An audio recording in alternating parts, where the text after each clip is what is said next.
اللهم صل على محمد وعلى آل محمد كما صليت على إبراهيم وعلى آل إبراهيم إنك حميد مجيد. اللهم بارك على محمد وعلى آل محمد كما باركت على إبراهيم وعلى آل إبراهيم إنك حميد مجيد. أعوذ بالله من الشيطان الرجيم. بسم الله الرحمن الرحيم. الطلاق مرتان فإمساكم بمعروف أو تسريح بإحسان ولا يحل لكم أن تأخذوا مما آتيتموهن شيئا إلا أن يخافا ألا يقيما حدود الله فإن خفتم ألا يقيما حدود الله فلا جناح عليهما فيما افتدت به تلك حدود الله فلا تعتدوها ومن يتعد حدود الله فأولئك هم الظالمون.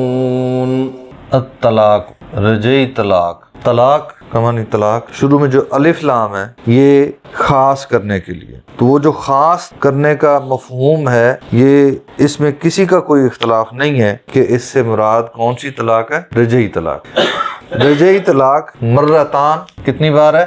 2 مرتبہ ہے. فَإِمْسَاكُمْ بِمَعْرُوفٍ بس اس کے بعد روکنا ہے بِمَعْرُوفٍ اچھے طریقے سے، او یا تسریح بِإِحْسَانٍ یا چھوڑ دینا ہے بِإِحْسَانٍ احسان کر کے. اس آیت میں اللہ تعالیٰ نے مختصر الفاظ میں بہت ہی واضح چیزیں کر دی ہیں. طلاق کے معاملے میں جتنے اختلافات ہیں ان سب کا جواب صرف اس آیت کے اتنے حصے میں موجود ہے. 1 طلاق، 2 طلاقیں، 3 کتنی ہیں، ایک موقع پہ کتنی ہیں، کٹھی ہیں، الگ ہیں، ان ساری باتوں کا جواب اس ایک آیت میں ہے. اللہ تعالیٰ نے کیا بات بتائی ہے؟ الطلاق صیغہ واحد ہے، جمع واحد ہے، 1 طلاق ہے. یعنی طلاق کا لفظی معنی ہے علیحدگی. طلاق 1 ہے. علیحدگی اختیار کرنے کے لیے کیا کرنا ہے؟ طلاق دینی ہے. اور اللہ نے ایک ہی لفظ استعمال کیا.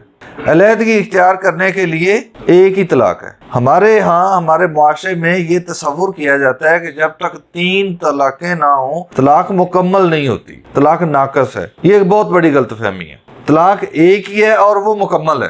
خاوند طلاق دے دے تو اس کے بعد عورت کا عدت کا معاملہ شروع ہو جاتا ہے. جب اس کی عدت مکمل ہوگی عورت اپنے گھر میں آزاد ہے، مرد تو پہلے ہی آزاد ہے. طلاق کا معاملہ صرف اتنا سا ہے. دوبارہ طلاق دینے کی کوئی لاجیکل وجہ ہی نہیں بنتی، نہ ضرورت ہے، نہ شریعت نے شرط لگائی ہے، نہ ہی اس کے علاوہ ویسے ضرورت ہے. یہ الفاظ واضح طور پہ بتا رہے ہیں طلاق 2 مرتبہ ہے. اگر ترجمہ کریں تو کیا سمجھ آتی ہے؟ علیحدگی 2 مرتبہ ہے. تو علیحدگی 2 مرتبہ کیسے ہوگی؟ کسی چیز کی کو اگر ہم الگ کریں تو 2 بار الگ کیسے کریں گے؟ یہ 2 مارکر میں نے اکٹھے کیے، ایک کو الگ کر دیا، اب دوبارہ الگ کیسے ہوگا؟ دوبارہ کٹھے ہوں گے تو پھر دوبارہ الگ ہوں گے نا. اگر دوبارہ کٹھے ہی نہیں ہوئے تو دوبارہ الگ کیسے ہوں گے؟ علیحدگی جب شروع ہو گئی اب اس کا عدت کا معاملہ شروع ہو گیا. عدت کے احکامات ہیں اور یہ عورت کے لیے ہیں. اللہ تعالیٰ نے یہ حکم دیا ہے کہ وہ عدت اس کو اپنے خاوند کے گھر میں پورا کرے. جب عدت پوری ہو جائے گی اس کے بعد وہ آزاد ہے. دوسری طلاق دینے کا کوئی جواز نہیں ہے. پھر ایک اور بات ہے کہ طلاق اگر دے دی گئی ہے اب وہ آپ کی بیوی تو رہی نہیں، اب دوسری طلاق کس کو دینی ہے؟ دوبارہ طلاق تو تب دینی ہے نا جب وہ آپ کی بیوی ہوگی. اور دوبارہ بیوی کس صورت میں ہوگی؟ اگر رجوع ہوگا. اور اگر رجوع ہی نہیں ہوا تو وہ آپ کی بیوی نہیں ہے تو طلاق کس کو دینی ہے؟ ضرورت ہی نہیں ہے کیونکہ طلاق تو ہو چکی ہے، علیحدگی تو ہو چکی ہے. تیسری بات یہ کہ یہاں پہ اللہ تعالیٰ نے فرمایا ہے الطلاق مرتان، رجعی طلاق 2 مرتبہ. ہم اس کو سمجھنے کی کوشش کریں گے. نکاح ہوا اور اس صورت میں A+B جو ہیں یہ دونوں کٹھے ہو گئے. ایک موقع آیا ان کے درمیان جھگڑا ہوا تو طلاق ہو گئی. یہ طلاق کون سی ہے؟ اس میں کوئی اختلاف ہے؟ پہلی مرتبہ جو طلاق ہے وہ کون سی ہے؟ رجعی. رجعی طلاق ہوئی تو A الگ ہو گیا، B الگ ہو گیا، یہاں پہ مائنس ہو گیا. دوبارہ رجوع ہوگا. رجعی طلاق کون سی ہوتی ہے؟ جس کے بعد رجوع کا حق قائم ہو، رجوع کی گنجائش ہو، وہ رجعی طلاق ہے۔ رجوع ہوگا تو اے پلس بی دوبارہ واپس اکٹھے ہو گئے۔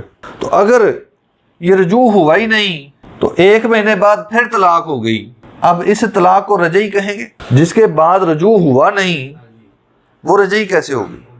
سمجھ آ رہی ہے نا بات؟ جس پوائنٹ پہ میں آ رہا ہوں کہ جس طلاق کے بعد رجوع ہی نہیں ہے اس کو تو رجعی طلاق نہیں کہیں گے نا، تو بائن ہوگی۔ اللہ نے کہا ہے یہ رجعی طلاق ہے، ہم کیسے اس کی حیثیت کو بدل رہے ہیں؟ پھر ہم کیا کر رہے ہیں؟ اللہ نے فرمایا یہ بھی رجعی طلاق ہے، پہلی 2 رجعی ہے نا، یہ پہلے ہی الگ ہیں، ہم کہتے ہیں ایک بار پھر الگ کر دو، الگ کو الگ کر دو اور پھر ایک اور طلاق دے دو، یہ تیسری طلاق ہے۔ اب نہ یہ رجعی رہی ہے نہ یہ رجعی رہی ہے، یہ کون سی طلاق ہے؟ یہ آخری طلاق ہے۔ اب اس میں پھر اے الگ ہے اور بی الگ ہے، اس کے بعد تو رجوع کا کوئی امکان ہی نہیں ہے۔ اب بات یہ ہے کہ پہلی 2 طلاقوں کی یہ جو حیثیت ہے رجعی، اس کو ختم کس نے کیا؟ کون سی ہمارے پاس اختیار ہے ہمارے پاس اس کو ختم کرنے کا؟ یا دوسری جو ہمارے ہاں 3 طلاقیں ایک ساتھ دینے کا جو رواج ہے، رجعی طلاق کا تصور ہی یہ ہے کہ اس کے بعد رجوع ہونا ہے، ہم 3 ایک ساتھ ہی دے کے وہ سارا کچھ ہی ختم کر دیا۔ یہ طلاقیں وقفے وقفے سے دیں یا ایک ساتھ دیں، ان 2 طلاقوں کی حیثیت تبدیل کر دی، یہ ہمارے پاس حق نہیں ہے۔ طلاق دوسری کا لاجیکلی مرحلہ ہی تب آئے گا جب رجوع ہوگا، ٹھیک ہے؟ تو اس کی شرعی حیثیت کیا بنے گی؟ یہ طلاق ہو گئی، اس کے بعد رجوع ہوگا تو پھر اے پلس بی اکٹھے ہو جائیں گے، پھر اگر کوئی لڑائی ہوئی تو رجعی طلاق ہے، اے الگ بی الگ، اس کے بعد پھر رجوع ہوگا اے پلس بی، اس کے بعد جو طلاق ہوگی یہ بائن ہے، بتہ ہے، اس کے ساتھ رجوع نہیں ہے، ٹھیک ہے؟ اس کے بعد اے اور بی مستقل علیحدہ ہو گئے، اب واپسی کی کوئی گنجائش نہیں رہی۔ اب یہ کسی اور جگہ پہ شادی ہوگی اور وہ فطری ہوگی، غیر مشروط شادی، شادی شرطیہ شادی تو ہوتی ہی نہیں ہے نا، غیر مشروطی شادی ہوتی ہے تو وہ شادی ہے، نکاح ہوگا فطری ہوگا، اس کے ساتھ رہنے کے لیے ہوگا، اور وہاں پہ فطری طور پہ اگر لڑائی ہو جاتی ہے، یہ نہیں ہے کہ نکاح کیا 2 دن بعد چلو جی ان ساڈا کام ختم ہو گیا لہذا طلاق دے دیں، یہ وہ نکاح نہیں ہے۔ فطری طور پہ اگر وہاں پہ بھی ناچاکی ہو گئی، طلاق ہو گئی، تو اب واپسی پہلے خامد کی طرف پاسبل ہے۔ یہ جو ہے یہ ہے اصل طلاق کی ضرورت بھی، دوسری کی اور تیسری کی، اور یہی اصل شکل ہے۔ طلاق کے بعد اگر تو رجوع ہوگا دوران عدت تو پھر نکاح کی ضرورت نہیں ہے۔ اگر عدت گزر جاتی ہے، یہاں پہ ہم لکھ دیتے ہیں عدت گزر جائے تو تجدید نکاح ہوگا، کس کے لیے؟ رجوع کے لیے۔ اصل نکاح جو ہے وہ قائم رہے گا۔ کیا مطلب ہے اس کا کہ اصل نکاح قائم رہے گا؟ اس میں یہ ہے کہ جو آپ طلاق دے چکے ہیں وہ طلاق اس کی گنتی میں رہے گی تجدید نکاح کی صورت میں، اس کو نئے سرے سے 3 مرتبہ طلاق دینے کا حق نہیں ہوگا، یعنی کوئی ایک عادت سے فرض کر لیں۔ ہاں جی۔ تو یہ تجدید نکاح ریویو نکاح ہے، یہ اصل نکاح نہیں ہے، اس میں پچھلے معاملات اسی طرح شامل رہیں گے، ٹھیک ہے؟ اب آپ بتائیں جی۔ پہلی طلاق ہو گئی، دوسری بھی آ گئی، پھر انہوں نے رجوع کر لیا آپس میں، ٹھیک ہے، اب وہ رہ گئی۔ پہلی بات آپ کو یہ واضح کر دوں کہ عدالت کی طرف سے جو نوٹس آتا ہے نا، پہلا نوٹس آیا، دوسرا نوٹس آیا، یہ دوسری طلاق نہیں ہوتی، یہ پہلی طلاق کے 2 نوٹس ہیں۔ 3 نوٹس آتے ہیں تو طلاق ایک ہوتی ہے۔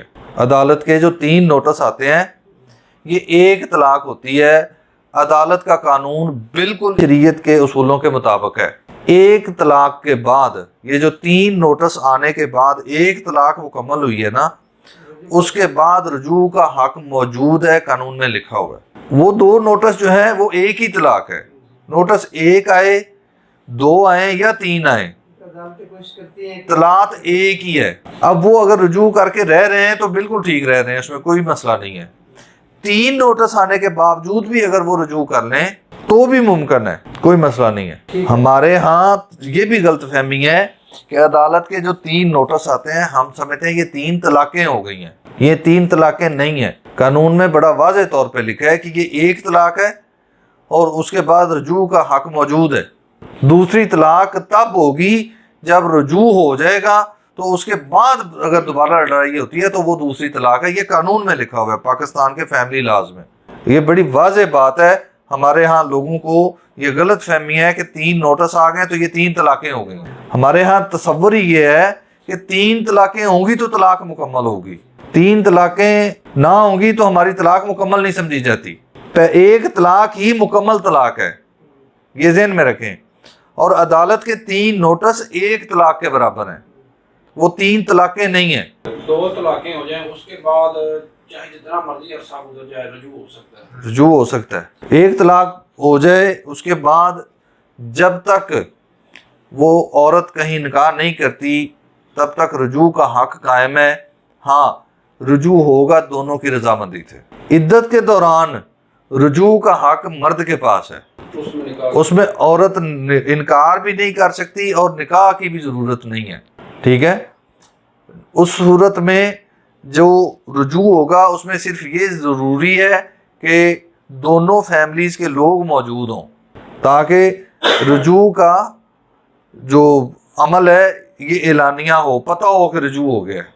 اگر مرد رجوع کرنا چاہ رہا عورت نہ کرے، اگر عدت گزر گئی ہے، عدت کے عدت کے دوران عورت انکار نہیں کر سکتی، شریعت نے عورت کو انکار کا حق نہیں دیا۔ ولا یحل لکم، اور نہیں حلال، لکم یا جائز، لکم تمہارے لیے، ان یہ کہ تاخذو تم واپس لو، مما اس میں سے، آتیتموہن جو تم نے انہیں دیا، شیئن کچھ بھی۔ جب طلاق دو تو جو تم نے انہیں حق مہر وغیرہ دیا ہے، تحفہ دیا ہے، وہ واپس نہ لو، الا سوائے اس کے، ان یہ کہ یخافا دونوں خوفزدہ ہوں، ان لا یقیما حدود اللہ یہ کہ وہ نہیں قائم رکھ سکتے اللہ کی حدوں کو۔ فَإِنْ خِفْتُمْ پس اگر تمہیں اندیشہ ہے، ان لا یقیما حدود اللہ یہ کہ تم، یہ ان لا ہے، تم قائم نہیں رکھ سکتے اللہ کی حدوں کو، فلا جناح پس نہیں گناہ، علیہما ان دونوں پر، فی مفتدت بہی اس میں کہ عورت کچھ دے دے۔ نکاح کی صورت میں اگر ان دونوں کے تعلقات ٹھیک نہیں ہیں اور انہیں اندیشہ ہے کہ وہ اللہ نے جو احکامات میاں بیوی کے ذمے لگائے ہیں وہ ان احکامات پر پورے نہیں اتر پا رہے، اس بات کا اندیشہ ہے کہ وہ اللہ کی حدیں قائم نہیں رکھ پا رہے، تو اس صورت میں اگر عورت چھٹکارا چاہتی ہے تو وہ جو کچھ مرد نے دیا ہے اس میں سے کچھ واپس دے کے اگر اس سے چھٹکارا پاتی ہے تو پھر کوئی مسئلہ نہیں ہے۔ عورت اگر اپنی مرضی سے اپنے حق مہر سے چھوڑنا چاہے تو وہ چھوڑ دے، پھر کوئی مسئلہ نہیں ہے۔